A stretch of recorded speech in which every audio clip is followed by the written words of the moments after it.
Hi, ಎಲ್ಲರಿಗೂ ಕಥಾಕಣಜ YouTube ಚಾನಲ್ಗೆ ಆತ್ಮೀಯವಾದ ಸ್ವಾಗತ. ಇವತ್ತು ನಾನು ಒಲವಿನ ಅಭಿಸಾರಿಕೆ ಕಥೆಯ 25ನೇ ಎಪಿಸೋಡ್ನ ಜೊತೆ ನಿಮ್ಮ ಮುಂದೆ ಬಂದಿದ್ದೇನೆ. ಈ ಕಥೆ ನಿಮಗೆ ಇಷ್ಟವಾಗಿದ್ದಲ್ಲಿ ಅಥವಾ ನೀವಿನ್ನೂ ಹೊಸದಾಗಿ ನಮ್ಮ ಚಾನಲ್ನ ನೋಡ್ತಾ ಇದ್ದಲ್ಲಿ ದಯವಿಟ್ಟು ಸಬ್ಸ್ಕ್ರೈಬ್ ಆಗಿ, ಹಾಗೆ ನಿಮ್ಮ ಫ್ಯಾಮಿಲಿ ಫ್ರೆಂಡ್ಸ್ಗೆ ಕೂಡ ನಮ್ಮ ಚಾನಲ್ ಲಿಂಕನ್ನು ಶೇರ್ ಮಾಡಿ. ಚೆಕಪ್ಗೆಂದು ಸಮಷ್ಟಿಯನ್ನು ಕರೆದುಕೊಂಡು ಆಸ್ಪತ್ರೆಗೆ ಬಂದಿದ್ದನು ವಿಕ್ರಾಂತ್. ಹಲೋ ಡಾಕ್ಟರ್ ಎಂದವರಿಗೆ, hello, please take your seat ಎಂದು ಅವರನ್ನು ಮುಂದಿನ ಚೇರ್ನಲ್ಲಿ ಕೂರುವಂತೆ ಹೇಳಿದರು doctor. She is my wife Samashti. ಈಗ 4 months ಪ್ರೆಗ್ನೆನ್ಸಿ ಚೆಕಪ್ ಮಾಡೋಕಿತ್ತು ಎಂದು ಬಂದ ವಿಷಯ ಹೇಳಿದನು. ಓಕೆ ಎಂದವರು ಸಮಷ್ಟಿಯ ಕಡೆಗೆ ತಿರುಗಿ, ಹೆಲ್ತ್ನ ಚೆನ್ನಾಗಿ ನೋಡ್ಕೊಳ್ತಾ ಇದ್ದೀರಲ್ವಾ? ಟೈಮ್ಗೆ ಊಟ ತಿಂಡಿ ಮಾಡ್ತಾ ಇದ್ದೀರಾ? ಪ್ರೆಗ್ನೆನ್ಸಿ ಟೈಮ್ನಲ್ಲಿ ನಿದ್ದೆನೂ ತುಂಬ ಮುಖ್ಯ. ಮಿನಿಮಮ್ 8 ಗಂಟೆಯ ನಿದ್ದೆ ಆದರೂ ಮಾಡಲೇಬೇಕಾಗುತ್ತೆ ಎಂದು ಅವಳನ್ನು ಮಾತಿಗೆ ಇಳಿಸಿದರು. ಹಾ ಡಾಕ್ಟರ್, ಊಟ ತಿಂಡಿ ನಿದ್ದೆ ಎಲ್ಲನೂ ಸರಿಯಾಗಿ ಮಾಡ್ತಾ ಇದ್ದೀನಿ. ಹೆಲ್ತ್ ಪ್ರಾಬ್ಲಮ್ ಏನಿಲ್ಲ, ಆದರೆ ಆವಾಗ ಸುಸ್ತು, ವಾಮಿಟಿಂಗ್ ಆಗುತ್ತೆ ಎಂದು ತನ್ನ ಸಮಸ್ಯೆ ಹೇಳಿಕೊಂಡಳು ಸಮಷ್ಟಿ.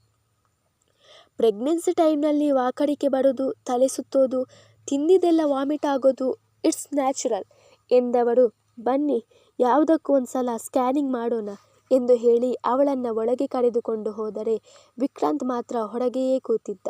ಸ್ಕ್ಯಾನಿಂಗ್ ಮುಗಿಸಿ ಹೊರಬಂದ doctor, don't worry mister Vikrant, ನಿಮ್ಮ ಮಗು ಆರೋಗ್ಯವಾಗಿದೆ, ಬೆಳವಣಿಗೆಯೂ ತುಂಬ ಚೆನ್ನಾಗಿದೆ. ನಿಮ್ಮ ವೈಫ್ಗೆ ಆಗಲಿ ಬೇಬಿಗೆ ಆಗಲಿ ಯಾವ ಸಮಸ್ಯೆಯೂ ಇಲ್ಲ ಎಂದವರು, ನಾನು ಕೆಲವೊಂದು ಪೌಡರ್ಸ್ ಮತ್ತು ಟ್ಯಾಬ್ಲೆಟ್ ಬರೆದು ಕೊಡ್ತೀನಿ, ಅದನ್ನು ಡೈಲಿ ತೆಗೊಳ್ಳಿ, ಚೈಲ್ಡ್ ಡೆವಲಪ್ಮೆಂಟ್ಗೆ ತುಂಬ ಒಳ್ಳೆಯದು ಎಂದವರೇ ಚೀಟಿಯನ್ನು ಹರಿದು ವಿಕ್ರಾಂತ್ನ ಕೈಗಿತ್ತರು. ಓಕೆ ಡಾಕ್ಟರ್, ಥ್ಯಾಂಕ್ ಯು ಎಂದು ಅವರಿಗೆ ಹಸ್ತಲಾಘನೆ ಮಾಡಿದವನು ಮಡದಿಯನ್ನು ಕರೆದುಕೊಂಡು ಹೊರಬಂದನು. ನೀನಿಲ್ಲೇ ಇರು, ನಾನು ಡಾಕ್ಟರ್ ಕೊಟ್ಟಿರೋ ಮೆಡಿಸನ್ಗಳನ್ನು ತರ್ತೀನಿ ಎಂದವನೇ ಅವಳನ್ನು ಅಲ್ಲಿಯೇ ಕೂರಲು ಹೇಳಿ ಮೆಡಿಸನ್ ಕೌಂಟರ್ನ ಬಳಿ ಹೋದನು ವಿಕ್ರಾಂತ್. ಅವನು ಬರುವ ತನಕ ಆ ಗೋಡೆಗಳ ಮೇಲೆ ಲಗತ್ತಿಸಿದ್ದ ಮುದ್ದಾದ ಮಕ್ಕಳ ಭಾವಚಿತ್ರಗಳನ್ನು ನೋಡುತ್ತಾ ಉಳಿದು ಬಿಟ್ಟಳು ಸಮೃದ್ಧಿ. ನಿಮ್ಮ ಮಗನ ಜಾತಕಕ್ಕೆ ಹೋಲಿಕೆ ಆಗುವಂಥ ಕನ್ಯಾಮಣಿಗಳು ಸಿಗೋದು ತುಂಬ ಕಷ್ಟ ಅಂತ ಅಂದಿದ್ನಲ್ಲ ಅನ್ನಪೂರ್ಣ ಎಂದ ಆ ಬ್ರೋಕರ್. ಹಾಗಂತ ನೀವೇನು ಆತಂಕ ಪಟ್ಟುಕೊಳ್ಳುವ ಅವಶ್ಯಕತೆ ಇಲ್ಲ. ನನಗೆ ದೂರದ ಸಂಬಂಧಿಕರೊಬ್ಬರ ಪರಿಚಯ ಇದೆ. ಅವರು ಕೂಡ ನನ್ನ ಹಾಗೆ ಬ್ರೋಕರ್ ಕೆಲಸ ಮಾಡೋರು.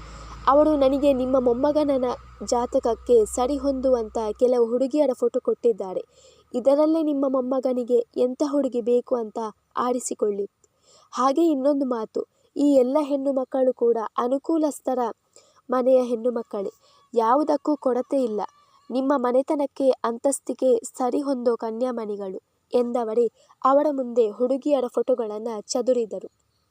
ಆಸ್ತಿಯಿಂದ ತನ್ನ ಮಗನಿಗೆ ಹುಡುಗಿಯನ್ನು ಆರಿಸಲು ಮುಂದಾದ ಪುಷ್ಪರವರು ಒಂದೊಂದು ಫೋಟೋವನ್ನು ತನ್ನ ಮಗನ ಫೋಟೋದೊಂದಿಗೆ ತಾಳೆ ಮಾಡಿ ನೋಡಿದರು. ಅತ್ತೆ, ಈ ಹುಡುಗಿನ ನೋಡಿ, ವಿಕ್ರಮ್ಗೆ ತಕ್ಕನಾದ ಜೋಡಿ ಅಲ್ವಾ ಎಂದು ಜೋಡಿಸಿದ್ದ ಫೋಟೋಗಳನ್ನು ನೋಡುತ್ತಾ ಖುಷಿಯಿಂದ ಹೇಳಿದರು ಪುಷ್ಪ.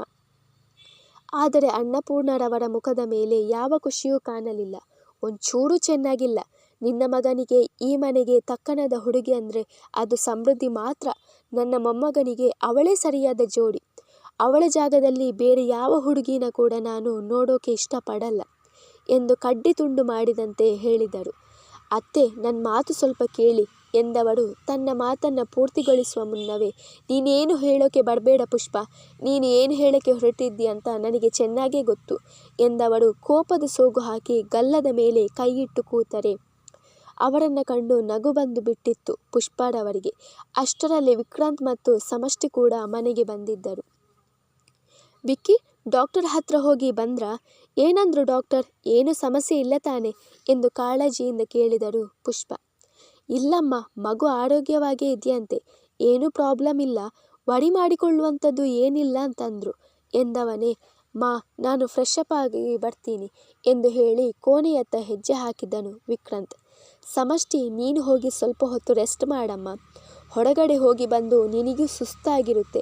ಜಯನ ಹತ್ರ ಜ್ಯೂಸ್ ಕೊಟ್ಟು ರೂಮ್ಗೆನೆ ಕಳಿಸ್ತೀನಿ ಎಂದಳು ಆಸ್ತೆಯಿಂದ. ಅವಳ ಮಾತಿಗೆ ಸರಿಯೆಂದು ತಲೆ ಅಲ್ಲಾಡಿಸಿದವಳು ಗಂಡ ಹೋದ ತಲೆ ಹೆಜ್ಜೆ ಹಾಕಿದರೆ ಪುಷ್ಪರವರು ಮಗನಿಗೆ ವಧು ಅನ್ವೇಷಣೆ ಮಾಡುವ ಕಾರ್ಯದಲ್ಲಿ ತೊಡಗಿಸಿಕೊಂಡರು. What sir, are you serious ಎಂದು ಮಹದಾಶ್ಚರ್ಯದಿಂದ ಕೇಳಿದವನ ಮಾತಿಗೆ ಜೋರಾಗಿ ನಕ್ಕವನು, ಯಾಕೆ, ನಾನು ತಮಾಷೆ ಮಾಡ್ತಾ ಇರೋ ಥರ ನಿಮ್ಮ ಕಣ್ಣಿಗೆ ಕಾಣಿಸ್ತಾ ಇದೆಯಾ ಎಂದು ಹುಬ್ಬು ಕುಣಿಸಿ ಕೇಳಿದನು ವಿಕ್ರಮ್. ನೋ ಸರ್, ನನ್ನ ಮಾತಿನರ್ಥ ಅದಲ್ಲ ಎಂದು ಏನನ್ನು ಹೇಳಲು ಮುಂದಾದ ಜಯರಾಮ್ಗೆ, ಕೂಲ್ ಮಿಸ್ಟರ್ ಜಯರಾಮ್, ಈಗ ನಾನು ಅಂಥದ್ದೇನು ಹೇಳಿದೆ ಅಂತ ನೀವು ಇಷ್ಟೊಂದು ಸರ್ಪ್ರೈಸ್ ಆಗ್ತಾ ಇದ್ದೀರಾ ಎಂದವನು. ವಿಕ್ರಮ್ ದೇವಸ್ಯ ಒಂದ್ಸಲ ಡಿಸೈಡ್ ಮಾಡಿದ ಮೇಲೆ ಅದರಿಂದ ಹಿಂದೆ ಸರಿಯೋ ಮಾತೇ ಇಲ್ಲ. ಗಾಟ್ ಇಟ್ ಎಂದನು ಗಂಭೀರವಾಗಿ. ಅವನ ಮಾತಿಗೆ ಈಗ ಜಯರಾಮ್ ಸುಮ್ಮನಾಗಲೇಬೇಕಿತ್ತು. ಅಂದಹಾಗೆ ಅರೇಂಜ್ಮೆಂಟ್ಸ್ ಎಲ್ಲನೂ ನಾನು ಹೇಳಿದ ಹಾಗೇನೆ ರೆಡಿ ಆಗಿದೆಯಲ್ಲ ಎಂದು ಅನುಮಾನದಿಂದ ಕೇಳಿದನು ವಿಕ್ರಮ್. ಹಾಂ ಸರ್, ಎಲ್ಲನೂ ನೀವು ಹೇಳಿದ ಹಾಗೇನೆ ನಮ್ಮ ಕಡೆಯವರು ಅರೇಂಜ್ ಮಾಡಿದ್ದಾರೆ ಎಂದವನು ಇನ್ನೂ ಆಶ್ಚರ್ಯಚಕಿತನಾಗಿಯೇ ಇದ್ದಾನೆ. ವೆರಿ ಗುಡ್, ಲೆಟ್ಸ್ ಗೋ ಎಂದು ಹೇಳಿದವನ ಮುಖದ ಮೇಲೆ ಒಂದು ತೆರನಾದ ನಗು ಮೂಡಿತ್ತು. ಸಮೃದ್ಧಿ ಎದ್ದಿನಂತೆ ಶಾಲೆ ಮುಗಿಸಿ ಮನೆಯತ್ತ ಹೆಜ್ಜೆ ಹಾಕಿದ್ದಳು.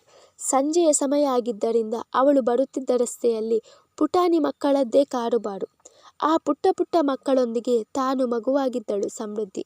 ಅವಳ ಕಿಲಕಿಲ ನಗುವನ್ನು ಕಂಡವಳ ಮುಖದ ಮೇಲೂ ಮಂದಹಾಸ ಮೂಡಿತ್ತು.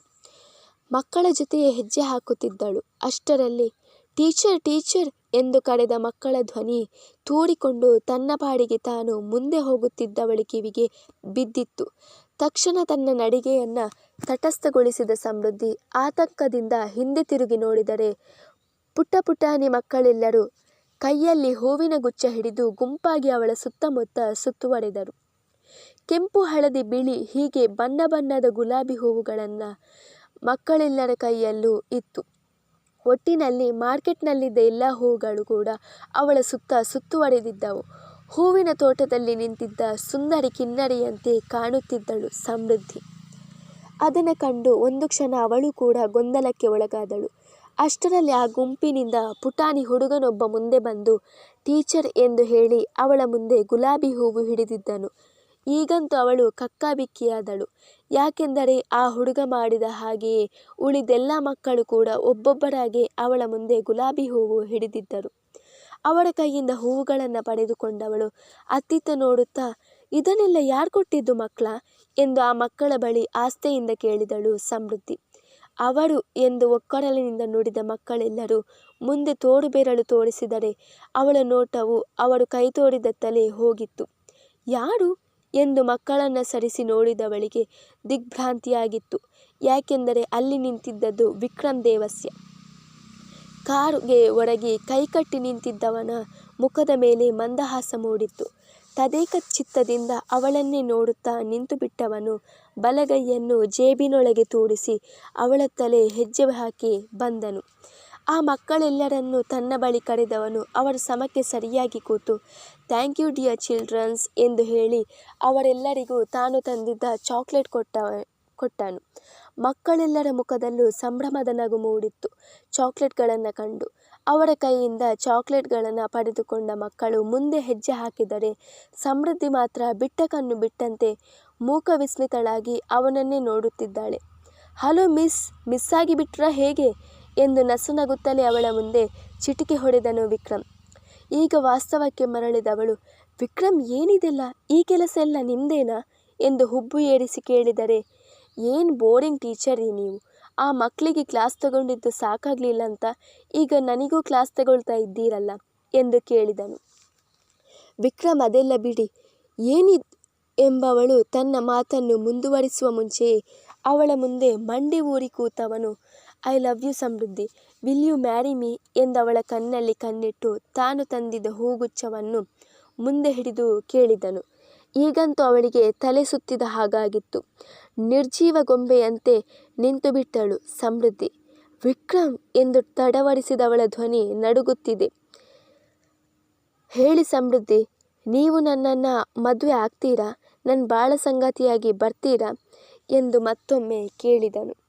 ನೀವು ಏನು ಹೇಳ್ತಾ ಇದ್ದೀರಾ ವಿಕ್ರಮ್, ನೀವು ಹೀಗೆ ಸಡನ್ನಾಗಿ ಕೇಳಿದರೆ ನಾನೇನು ಅಂತ ಹೇಳಿ, ನಾನು ಈಗಾಗಲೇ ನಿಮ್ಮ ಮಾತು ಕೇಳಿ ತುಂಬ ದೊಡ್ಡ ಶಾಕ್ನಲ್ಲಿದ್ದೀನಿ ಎಂದವಳ ಧ್ವನಿ ಇನ್ನೂ ನಡುಗುತ್ತಿದೆ.